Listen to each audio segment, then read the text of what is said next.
Namaste. Welcome to the 28th video in the overall series and introduction to Sanatana Dharma. Over the next 2 or 3 videos, I will be touching upon the concept of time as it is dealt with in Hinduism. Before we get into the video further, let me just talk for a few seconds on the thumbnail and on the virtual background. The thumbnail obviously is the goddess Kali or Kali. What you're seeing behind me is a Buddhist painting of Mahakala. Why do I have these two? Obviously, Kala, Kali, time related. That's the reason for these images. Let's get into the video.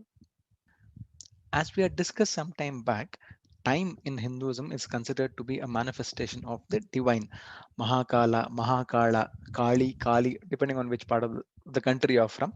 So Mahakala, Kala Bhairava, these are all, let's say, manifestations of Shiva. Kali is a manifestation from with regard to the Shakteya Sampradaya. Then Ritu, Kala are names taken from the Vishnu Sahasranamam. That way, time is a manifestation of the divine. Krishna uh, says that he is time in the Bhagavad Gita. This shloka was popularized by Robert Oppenheimer, the father of the atomic bomb, where he says, I am become death destroyer of the worlds. Kalosmi lokakshayakrit pravriddhaha logan samahartumah pravrittah. We touched upon this shloka some time back. Uh, Arjuna was terrified when he saw the Vishwarupam of Krishna. Then he asked Krishna, what is this terrifying form? That point of view, Krishna told him that, see, this is my form as time. Now, Krishna, Vishnu, uh, Krishna is shown to be dark. Kali, Parvati are also shown to be dark. Now, these two are brother and sister. Hinduism has this beautiful concept called Tattvam, which talks about the core or the inner meanings of something rather than just the surface meaning. Now, the Tattva of Vishnu and Parvati are very close to each other. Padmanabha Sahodari, she is called Padmanabha Sahodari, Padmanabha Vishnu, his sister. Now, because of this, this dark nature or dark color of both is actually a a symbolic representation of time. When something is dark, we don't know what it holds. Nobody knows what the future or time in the future holds, right? That is one example of how they represent time. In fact, we can just, for the sake of interest, point of trivia, uh, Shiva, Bhavani, Rudrani. When you hear names like this, it typically refers to the male and female aspects of divinity, uh, the husband and wife, Ishvara, Shakti, something like that. Only for Narayana and Narayani, it is different. Narayana is Vishnu. Narayani is not Lakshmi. Narayani is Parvati. Okay? This is just an exception for them. Uh, that way, again, this particular shloka, as I said, where Krishna says that he is time. To summarize, the divine is considered to manifest as time, also space, time, everything is a form of divinity. This shloka is taken from the Mahabharata. Uh, I apologize upfront if this pains or hurts anybody. Uh, the shloka goes like this. It says, Kalaha pachati bhutani, Kalaha samharate prajaha, Kalaha sutteshu jagrati, Kalo hi durtikramaha. We are not passing through good times by any stretch of the imagination. That is the reason I said that I apologize upfront for the meaning of the shloka which I'm about to narrate. It might hurt somebody. It might also act as a source of solace for some, depending on how they take it. It says, Kalaha pachati bhutani. Time cooks living beings. Kalaha samharate prajaha. Time kills the people. Kala supteshu jagarti. Kala, time stays awake in those who sleep. Kalo hidurtikramaha. Time cannot be overcome. So this is a fact. Nobody can over time. Anybody who's under the spell of Maya, who's living under the limitations of Maya, cannot overcome time. So that's the reason I said somebody gets hurt because of this shloka. I apologize upfront, but also it could be a source of solace that this is something which is insurmountable by anybody, irrespective of what we want or think. In the Mahabharatam, there is a story, there is a section called the Yaksha Prasna, where Dharmadevata, Yamadharmaraja, Yudhishthira or Dharmaraja's father asks a series of questions. One of those, I'm paraphrasing, one of those questions is, what do you find most surprising, or what is the most surprising thing? Yudhishthira says, we see people see that nothing is permanent, right? They see people dying around them, but they still behave as if they will live forever. So if I have taken the path of, let's say, evil, or I'm doing something which is not to be done ideally, uh, I behave as if there will not be any consequences, as if I will live forever, which is not the case, right? Uh, that that this is these all are examples of how time is given importance in Hinduism. Now, let us touch upon for a brief period on this concept called Panchanga or Panchangam. Now, Jyotish Shastra is a Vedanga. We touched upon this some time back. The Veda has six Vedangas or limbs. Somebody has to know the Vedangas to explain the meaning of a Vedic mantra or Vedic shloka. Uh, Siksha, Vyakaranam, Chandas, Niruktam, Kalpam, Jyotish Shastram, Jyotisham. Now, Jyotish Shastra basically deals with astronomy, astrology, time as a whole. In ancient India, science, daily life, spirituality, religion were inseparable. In fact, even in today's India, this is true to a very large extent. A lot of things are unconsciously or consciously related to Sanatana Dharma, even in our daily lives. I'll try to touch upon that topic in a different video. Now, I'm not trying to go into the definitions of what you're seeing here out of scope for me for this video, everybody. Jyotish Shastra is a vast subject. Uh, Now, the reason why we have this term called Panchanga or Panchangam is that there are 5 limbs for time as we deal with it on a daily basis. Tithi, Vara, Nakshatra, Karana, Yoga. These are 5 limbs of time, at least time as far as our day-to-day lives are concerned. One important aspect is with regard to just a small point. With regard to Hindu astrology, it is not just bookish knowledge. The person, in fact, even with Ayurveda, it is not just about medicines. Ayurvedic treatment also considers mantras and shlokas to an extent as part of the remedy. Even in astrology, it is not sufficient if the person is simply scientific, not scientifically, bookishly well versed with the topic. If that person has some upasana, is an upasaka, has follows a certain path, that person is set to find better success in this particular subject than somebody who's just purely going by the book, just going by bookish knowledge. Okay, so because of these 5 limbs, Tithi, Vara, Nakshatra, Karana, Yoga, the almanac, the book is called the Panchanga or the Panchangam. Now, Hinduism has this concept called Sankalpam. Before we do any ritual, any rite, any puja, any yajnam, we recite something called the Sankalpam. It has 4 components. What is my location in time? Sorry, what is my location in space? What is basically where am I? What is my location in time? When am I? Who am I? From a small brief background perspective, and why am I doing whatever I'm doing? These are the 4 components in this something called the Sankalpam. Now, imagine that today I did my Sandhya Vandanam and I read the Sankalpam. I will now read a part of it which deals with the time aspect. Just follow whatever I'm saying. Just check whatever I'm saying with whatever is being written here. Adya Brahmanaha Dvideya Varadhe, Shweta Varaha Kalpe, Vaivaswata Manvantare, Kaliyuge, Pradhamapade, first part, Asmin Vartamana Vyavaharika Chandramanena Plavanama Samvatsare, Uttarayane, Vasantrato, Chaitramaase, Krishnapakshi, Amavasya Tadau, Kudavasare. Subhanaktatre, Subhakarane, Subhayogi, it goes on and so forth. Now, if you look at whatever I've said, it basically talks about my location in time. Now, let us try to deal with these topics from the bottom, from the Vasara, in a little more detail.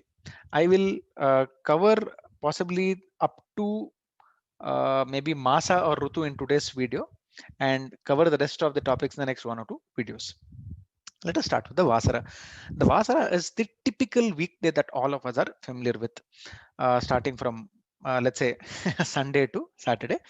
Now, the Guru Vasara is also called the Brahaspati Vasara. This is Thursday.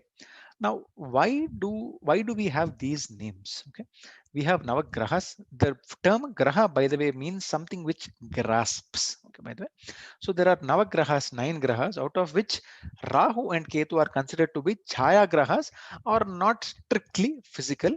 So the 7 days of the week are named after 7 so-called planets or grahas, to be more accurate. uh, Sun, Moon, uh, Mars, Mercury, Jupiter, Venus, and Saturn. This is the sequence.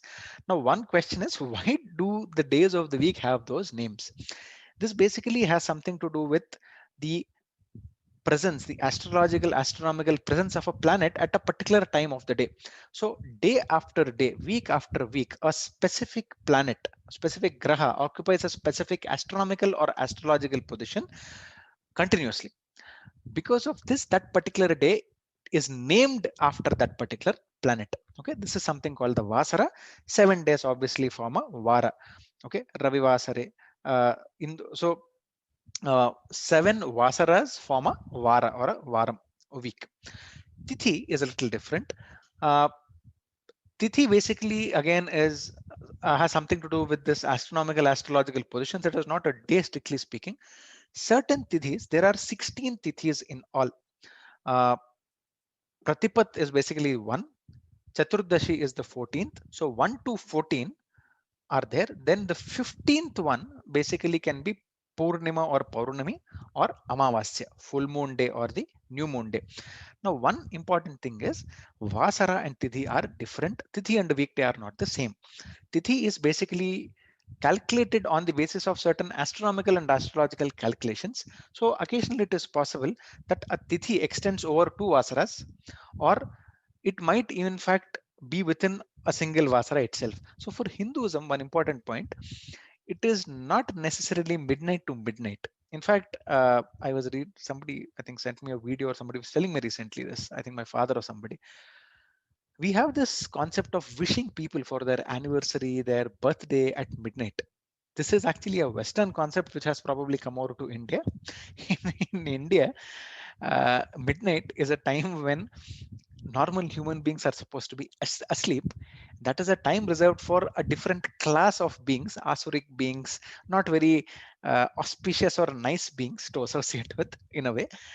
So that is the time when people are actually supposed to be sleeping. So wishes are to be made after the day breaks or the sun rises. That is when the normal Hindu day starts. Okay, so uh, now a fortnight has there are the light and the dark fortnights, right?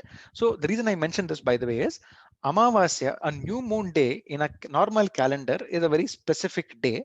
The tithi of Amavasya might extend over 2 actual calendar days. Now, which day is followed, which tithi is followed depends upon various aspects. For example, there are certain festivals or rituals where the tithi present at the night takes precedence.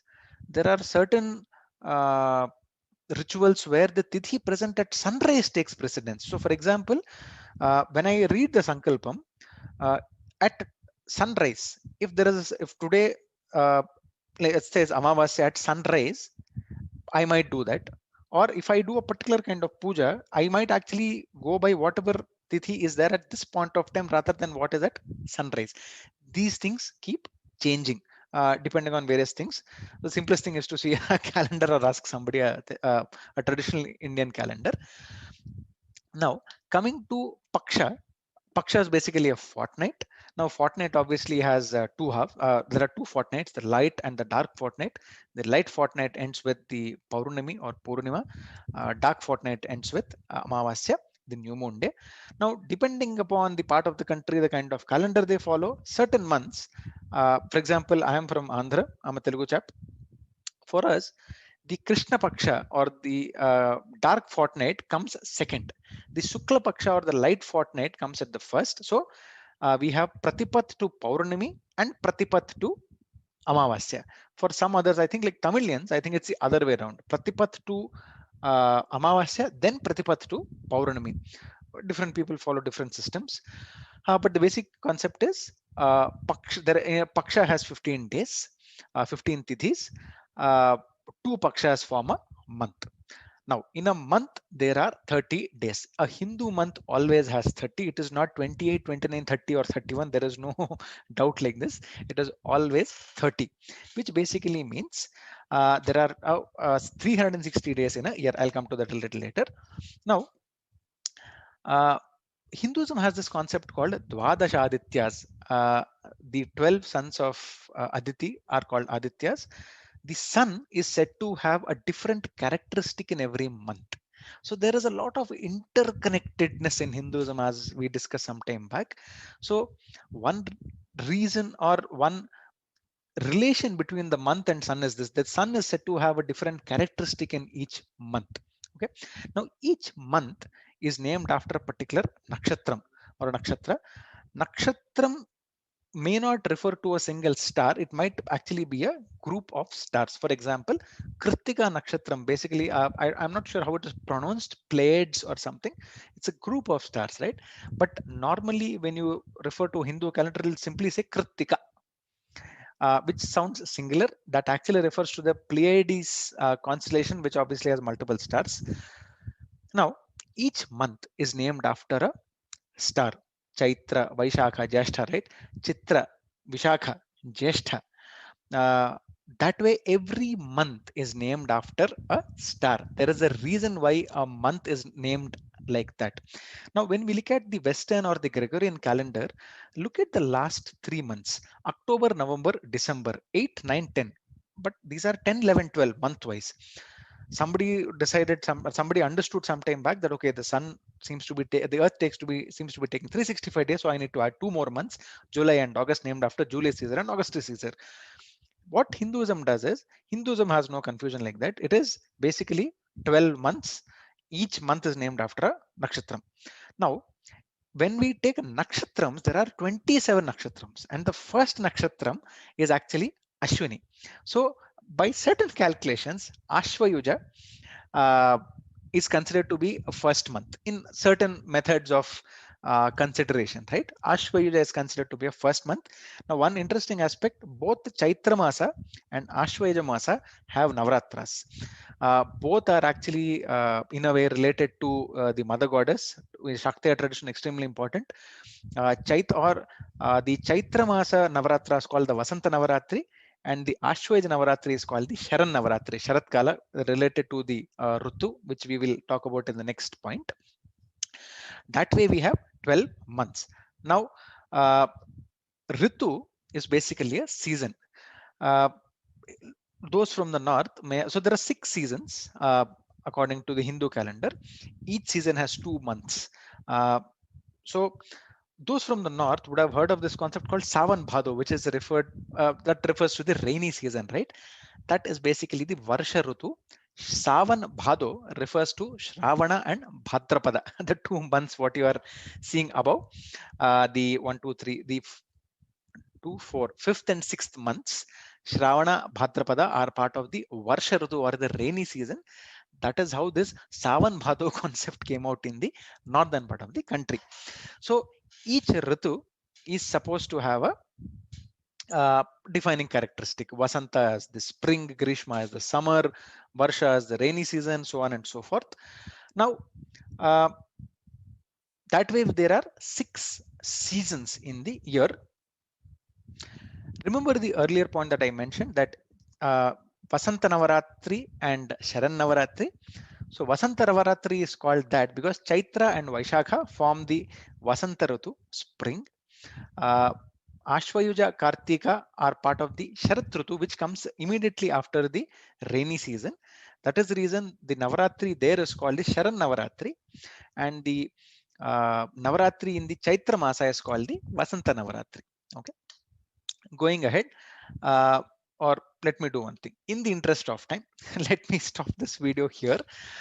In the next 1 or 2 videos, I will talk about the rest of the time concepts here, and we will also discuss 2 stories, two, three very interesting concepts that we have with regard to time or longevity with regard to Hinduism at a later point of time. Once again, please exercise extreme caution. Vaccinate yourself and your friends, your relatives, your loved ones as soon as possible. Thank you for watching this video. Namaste.